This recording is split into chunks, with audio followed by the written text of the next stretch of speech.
Bonjour, bonsoir à tout le monde. Ça dépend de quelle heure vous allez recevoir cette vidéo. Et nous sommes ici dans le Michigan où je réside. Je m'appelle Pierre Fulbert Moulet. Je suis d'origine gabonaise et de nationalité américaine. J'ai 52 ans et je suis ceinture noire 7e dan de karaté, Shotokan.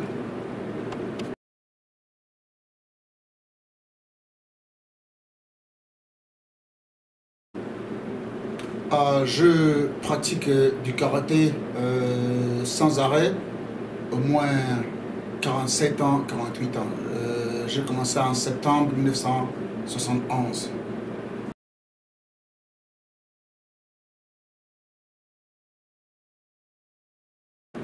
Je suis le président fondateur de World Sports Fitness que j'ai créé en 1983 avec une vision de pouvoir dominer le monde.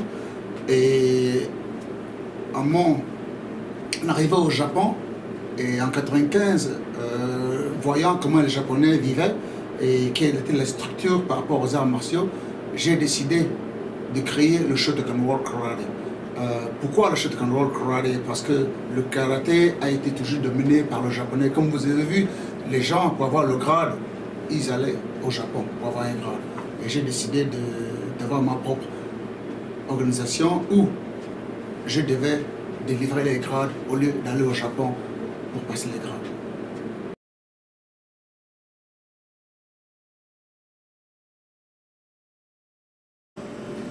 J'ai commencé à combattre, je crois, en 80. Je me suis intéressé au combat en 1980. Et en 82, j'ai pris mon premier titre de champion de l'extérieur en kata et comité. En 83, j'ai pris le championnat du Gabon de karaté. En 84, le championnat du Gabon de karaté, toute catégorie et kata. Et comme j'ai toujours dit à tout le monde, je domine. Je ne fais pas de compétition. Je domine tout le monde. Et aujourd'hui, tous les Gabonais me connaissent. Bon, sauf les jeunes qui grandissent aujourd'hui. Mais tout le monde me connaît. Mon maître Juma Spek, il est encore vivant. Il est là.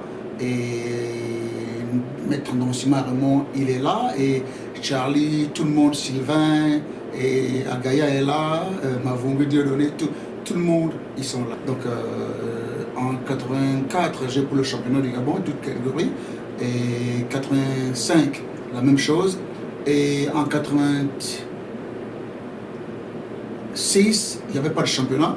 En 87, j'ai pris le championnat du Gabon. La première, non, j'ai manqué quelque chose. En 83, j'étais sélectionné au championnat du monde de karaté, après mon championnat. Donc j'étais l'un des premiers de l'équipe. La première équipe du Gabon n'était pas en 87, la première équipe du Gabon c'est en 83. Il y avait le défunt Alain Edan Gema, il y avait le maître Nonsima, maître Juma Spek et moi. Et Gema Mogom était là. Et Etienne Minza était l'un des sponsors de ce tournoi. Parce qu'on est allé à mise ouverte à Mwanda. Et le maître Minza était le sponsor de cette compétition. C'était à Budapest, le championnat. Et ça, c'est mon premier championnat. Et là, la première équipe du Gabon était constituée en 1983 du karaté. Ça, c'est l'histoire du karaté gabonais que les Gabonais ne connaissent pas. Et en 87, nous sommes allés en Angola. C'est un tournoi international. Nous étions invités par la Sonangol. Et en 88, la même chose. Et en 89, nous sommes allés à Yaoundé pour la préparation encore. Et c'est un championnat international, c'était. Et en 80, c'était pour la préparation des Jeux du Caire.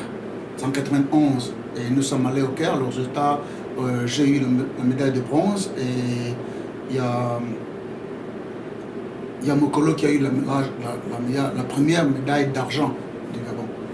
Et après, bon, après le Caire, je suis reparti au Gabon et en France, et puis je suis venu aux États-Unis. Et en novembre 1991, j'ai pris le championnat de state de l'État de Michigan. J'étais qualifié pour aller dans les finales et l'original, bon, c'était à Denver, Colorado, qui m'a permis d'aller au grand championnat national américain. Je pense que j'étais le premier non américain a remporté le championnat de karaté. Et j'étais même étonné, alors j'étais au championnat de karaté, je me demandais est-ce qu'il y a des noirs ici ou quoi. Donc j'étais le seul noir dans le championnat. Et j'ai remporté le championnat en Alaska, c'était très froid et je n'étais pas préparé pour le froid, alors je suis allé là-bas. Et après mon parcours, je suis revenu et bon, j'ai été inscrit à l'UEM et donc en faisant des études sur l'ordinateur. Donc en septembre, il y avait un autre championnat parce qu'il y a beaucoup de destinations et EKF c'était à Illinois et j'ai pris un autre championnat. C'était le championnat toute catégorie des États-Unis en même temps. Donc et j'étais automatiquement dans l'équipe américaine. Mais il y avait un problème. Le problème c'est que j'étais pas américain et j'étais le champion des États-Unis. Automatiquement je vais être dans l'équipe américaine. Et ils m'ont bien embrassé. C'est pour ça que j'ai toujours dit à tout le monde le karaté c'est quelque chose de très spécifique et très honorable parce que il n'y a pas de division, je n'ai pas vu de racisme, j'ai pas vu, bon, parce que en étant athlète de haut niveau, je n'ai pas su ça. Moi, je ne me suis même pas occupé de ça. Moi, je m'occupais du karaté, de tout ce qui était autour de moi, mes collègues et tout, quoi. Et bon, je ne parlais pas très bien anglais, mais le karaté parle toutes les langues. Et quand tu combats, et tout le monde sait comment tu combats. En 94, je suis allé en Afrique du Sud. Cape Town. J'étais invité là-bas par la Fédération mondiale de Kyokushinkai, le karaté au chaos. Et là, je me suis préparé sur la compétition. J'ai vu mon frère à moi, le dauphin Bouddha Cardo, et c'est lui, je me suis dit, non, bon là, bon, le maître Pek m'entraîne en le karaté, et je voulais un entraînement de condition. Et Bouddha m'a dit qu'il ne pouvait pas le faire, mais il connaissait quelqu'un qui pouvait le faire. Et bon, il est venu, il m'a appris, on allait voir un certain coach que tout le monde connaît, l'ancien champion d'Afrique, Luc Chula. Et c'est Luc Chula qui m'a entraîné pour le championnat d'Afrique de Kyokushinkai. Et donc, bon, après ça, il fallait déjà avoir les documents du ministère. Et bon, tout le monde, le ministère n'était pas pour. Ils ont dit, mais Mouélé, si tu vas combattre pour le Gabon, mais si tu fais mal, en tout cas, c'est des problèmes, machin et tout. Et j'ai surpassé ça. Parce que je me suis dit, c'est au-dessus de ça. Ce que je vais faire, personne ne va l'arrêter. Et jusqu'à chez les autorités, bon, il y a Miss Toul qui est là, une amie à moi, elle s'inquiétait pour son boulot, et moi je suis un combattant. Et c'est quelque chose de politique, moi c'est pas ça. Et je suis allé à l'ambassade d'Afrique du Sud, et ils m'ont autorisé à aller, et je suis allé en Afrique du Sud, et j'étais qualifié pour le championnat du monde, en 95 au Japon. Et c'est comme ça que je suis allé au Japon. Et le billet a été payé par la Fédération mondiale, et les Gabonais s'étonnaient comment ça se fait que tous ces pays payent le billet pour que je m'en vais. Bon, à l'époque, moi je me suis dit, mais c'est terrible. On dit que c'est un péché d'être beau dans un pays. Et le pays, c'est un grand pays. Nous sommes un petit pays. Même si on l'appelle le pays du tiers-monde, déjà que je n'aime pas l'appellation du tiers-monde. Les pays ne sont pas tiers-monde. C'est peut-être des pays qui sont sous-équipés, peut-être ils n'ont pas les mêmes fonctions que les pays qui sont développés dans un sens, quoi. Tous ces mots avaient été nommés par des gens, bon, c'est un peu politisé, bon, mais je ne pense pas que le pays, le Gabon c'est un pays du tiers-monde, c'est un grand pays, c'est un petit pays, mais c'est un grand pays. Donc après, le Japon, c'est là où j'ai créé en 95 le Shotokan World Karate. Et par rapport à comment est-ce que les structures au Japon étaient, il faut aller au Japon pour avoir un dan, tous les trucs qui étaient bien c'était au Japon. Et moi j'ai un problème, pourquoi est-ce qu'il faut aller au Japon pour un stage de karaté? Pourquoi est-ce qu'il faut aller en France pour un stage de karaté? Mais pourquoi est-ce que les Français, les Gabonais, les Japonais et les Américains ne viennent pas au Gabon pour un stage de karaté? Et moi, je me suis toujours posé ces questions-là. C'est normal, je suis un être humain et je suis libre de poser ces questions. Ce n'est pas une question que je suis un nationaliste ou... Non, ça n'a rien à voir. C'est des questions que quelqu'un qui a une vision cherche toujours. Parce qu'il faut avoir une vision. J'ai toujours une vision. Aujourd'hui, je suis américain, je vais aux États-Unis. Lorsque j'étais petit, on m'a dit que c'était impossible. Et moi, pour moi, c'est pas impossible. Et moi, je reste en dehors. Tous les gens qui pensent que c'est impossible, je m'écarte d'eux. Parce qu'un être humain, il n'y a rien qui est impossible. C'est une question de vision et il faut travailler pour cette vision. Donc, c'est pas que je suis contre les Français, je suis contre aucun pays, les Japonais, mais je me dis, si un Gabonais peut faire un stage, on peut aller tous au Gabon, comme tout le monde va au Japon, comme tout le monde va au Brésil. Pourquoi est-ce qu'il faut seulement aller au Japon prendre des stages? Et pourquoi? Moi, c'est pour ça que j'ai créé le Shotokan World Karate. C'est pour que les gens peuvent venir au Gabon, où je suis, aux États-Unis, peu importe, pour être bien. Mais je pense que après le Japon, je suis revenu aux États-Unis en 86, il y a 96, il y a eu le championnat des États-Unis. J'ai encore pris le championnat des États-Unis. Il y avait plein de tournois que je ne me rappelle pas. Et là, j'étais dans l'équipe nationale américaine. Et depuis 92, j'étais dans l'équipe nationale américaine. Et en 96, j'étais après le championnat des États-Unis, le championnat AAU des États-Unis. Donc j'étais toujours dans l'équipe américaine. Et donc on devait se préparer pour le championnat du monde de GKA Shotokan. On a été champion dans l'équipe américaine. Donc en 89, j'ai pour le championnat des États-Unis. 90, le championnat des États-Unis, c'est parti par là. Et je pense que le dernier championnat que j'ai pris, c'était en 2010, je pense. C'était à Ohio. C'est la dernière fois que j'ai combattu. Et je pense, ouais, 2010, je pense.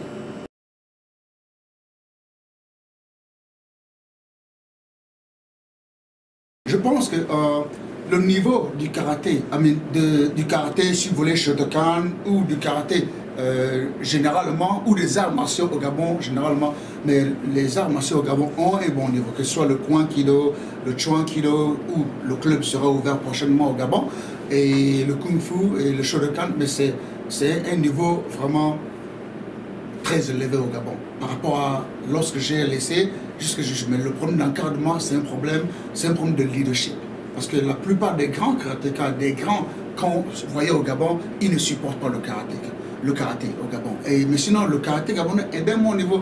Ils ont un problème d'encadrement. Et c'est pour ça, lorsque j'ai lancé mon club que j'ai ouvert en 83 au Gabon, le Shotokan World Club, parce que j'ai un club qui fonctionne au Gabon très bien, Shotokan World Club, qui est déjà aujourd'hui une très grande association, qui est du Gabon, c'est par rapport aux critères des pays.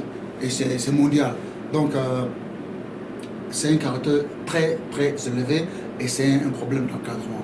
Et des gens doivent séparer la politique dans le karaté et la politique dans la politique d'administration qui commande le pays. Et ça, c'est un problème. Parce que les gens qui font la politique, ils font de la politique. Nous qui faisons du sport, nous faisons du sport. Les gens qui sont maçons, ce sont des maçons. Les gens qui sont chauffeurs de bus, ils doivent être des chauffeurs de bus. Les gens qui balayent la rue, c'est comme ça le pays est formé. Mais tout le monde ne peut pas être président, tout le monde ne peut pas être ministre, tout le monde ne peut travailler dans la fonction publique.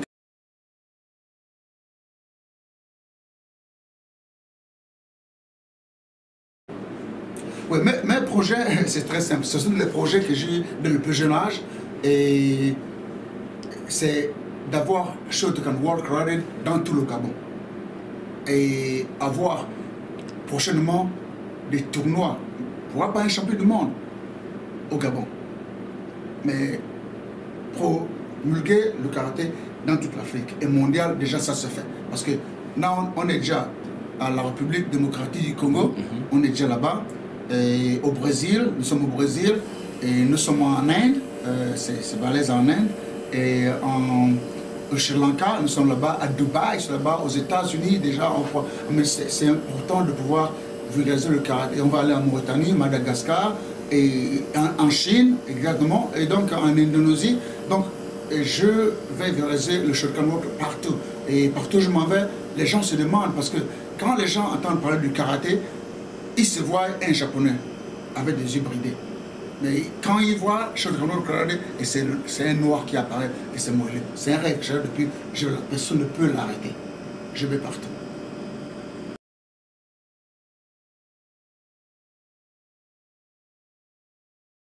Un message à toutes les personnes qui ont fait du karaté et qui ont arrêté, parce qu'ils ont été déçus par l'instructeur, ou les personnes qui arrivent dans le karaté. Mon message, c'est que prenez du temps à voir qui c'est la personne, quelle est l'organisation que vous allez aller, parce que moi, je me dis, la personne qui pratique du karaté, écoutez bien, pratique du karaté. C'est pas parler du karaté, mais pratiquer le karaté. Ça se fait sur le tatami. Et ça, cette pratique du karaté, après le tatami, ça ne s'arrête pas au tatami. Dans la rue, vous devez être une bonne personne, gentille. Même si la personne voudrait vous faire du mal dans la rue, si vous vous défendez contre cette personne, la personne est blessée gravement, vous avez le droit d'appeler l'ambulance et l'assister. même si c'est vous qui avez fait mal. Le karaté, c'est une défense. La défense, c'est par rapport aux connaissances. Et connaissances pures, pratiquées pas seulement en pratique du karaté, pratiquées dans la vie de tous les jours. Ça, c'est un message très important. Vous devez être un modèle. C'est pas la démagogie de dire, ouais, ok, je vais être ceci, je vais faire des routes, machin. Non, parler de politique, non, c'est quelqu'un, s'il y a un truc, tu le fais.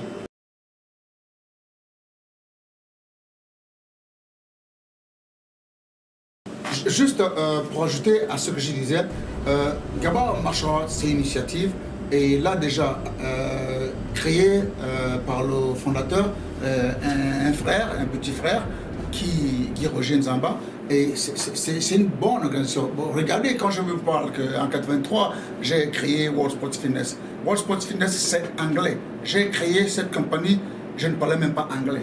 World Sports Fitness. Vous me regardez, c'est ma compagnie à moi. Et peut-être 20 ans après, 27 ans après, vous avez Gabao Martial Arts. Tu as vu? Donc, c'est comme ça la vie. Ça veut dire qu'il a été motivé quelque part, inspiré par, c'est ce que je vous dis.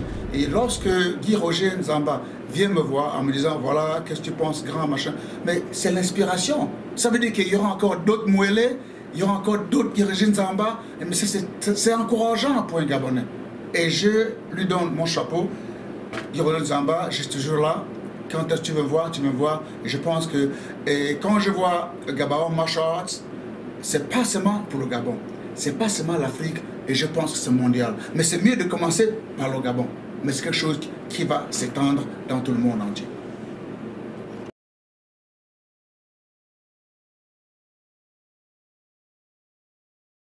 Ah ouais, le combat avec les 10 meilleurs karatékas. Carlo vient me voir, Bouddha, mon frère, il est décédé, qui dit, son âme, qu'est-ce que j'en pense? Mais je me suis levé, j'ai dit non, mais c'est une bonne idée, il n'y a pas de problème. Hein. Et Bouddha, c'était un frère à moi, on s'attendait très très bien. Donc, le combat s'est bien passé avec Valera, et on a fait ce qu'on a pu. Bon, les archives, vous les avez, je pense, la RT, je devais avoir, parce que tout le monde était là. Donc, c'était un très bon combat avec Valera, et une bonne échange. Je ne l'avais jamais croisé avant, hein, et je l'ai croisé sur le tatami. Et c'était vraiment très amical et très, très, très, très, très sérieux.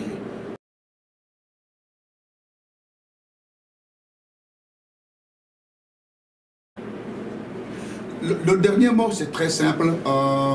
Je pense que tout ce que je fais, je ne peux parler que de mon exemple. Parce que lorsque les gens me demandent souvent, c'est qui est ton héros? Qui t'a inspiré? Mais l'inspiration vient du Créateur. C'est là où l'inspiration vient. Le maître Jumas m'a encadré. Merci.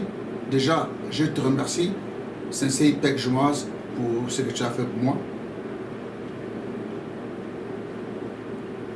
Parce que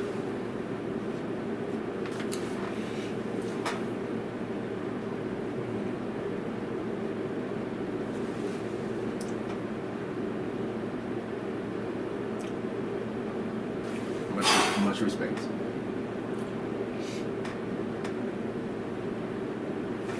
C'est la seule personne qui a été là quand personne ne croyait pas. Et je dois beaucoup à ce monsieur. Il y a aussi mon oncle Jean-Pierre Yala qui a été toujours là quand personne ne croyait pas. Et ma tante qui disait toujours, Pierre, fais ce que tu veux, si les gens ne t'aiment pas, tu les emmerdes. Et beaucoup de gens n'ont pas compris son message. Et en tout cas, merci à Maître Jumas Pek, qui a été toujours là, tous les jours, tout le temps, il était toujours là. Fulbert, ceci. Et tout le monde peut faire la même chose. La base d'un citoyen, peu importe quel citoyen, d'être citoyen du Gabon, citoyen du monde généralement, c'est d'être très respectueux,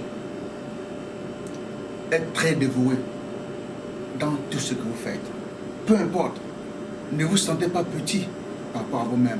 Il faut être fier quand vous regardez dans un miroir, vous voyez vous-même. je n'ai pas été le seul. Je n'ai jamais été inspiré par personne, mais par moi-même. Parce que il n'y avait pas d'inspiration. Mohamed m'entraînait, mais le business, Mohamed ne m'a pas entraîné le business. Tout ce que j'ai fait aujourd'hui, ça a été inspiré par moi, mais la base a été par rapport à ce que le maître Beck m'a donné. Et j'ai agrandi ça, même si au niveau où je suis mondial, je respecte toujours cela. Et je suis sûr qu'il y a des gens, d'autres gens que j'ai inspirés par rapport à, par exemple, Diogenes Zamba, par rapport à Jean-Marc. Jean-Marc Koumba, c'est un champion, un grand champion que je respecte. C'était un de mes élèves. Et je suis sûr qu'il va voir. Salut Jean-Marc, il va voir cette vidéo-là. Donc, il y a toujours l'inspiration. Peu importe, il y a toujours une base. Lorsque la personne a une bonne base, elle réussira à tout et partout. Si quelqu'un fait quelque chose, il ne faut pas le dénigrer, il faut le supporter. Et nous, on ne le fait pas. On est jaloux, on ne le supporte pas. Et ça, c'est un grand problème. C'est comme si c'est une maladie. Si quelqu'un est un bon boxeur, ne le putinez pas en mettant quelqu'un d'autre passer votre frère. Non, laissez-le s'évoluer. Si quelqu'un fait du Chuankido, si quelqu'un fait du Kung Fu, de mon frère Luc Benza, laissez la personne évoluer, supporter cette personne. Et c'est comme ça que le pays va réussir. En France, si Serfati est bon, on ne met pas Jean-Paul. C'est Serfati qui est là. Si Valera est bon, on ne met pas Gilles. C'est Valera qui est là, en France. Aux États-Unis, la même chose. Et vous avez vu, lorsque je suis venu aux États-Unis, j'ai pris le championnat des États-Unis peut-être 4 fois, 5 fois. Mais ils n'ont pas dit non, le gars là, parce que c'est un noir, machin et tout, il ne va pas gagner le championnat. Tu ne peux pas. Le bon Dieu, ce qui est fait du bon Dieu, ça ne peut pas se mentir. La vérité prend toujours le dessus. Quand tu es là au tatami, celui qui gagne, tu gagnes. Il n'y a pas de tricherie. Tu domines.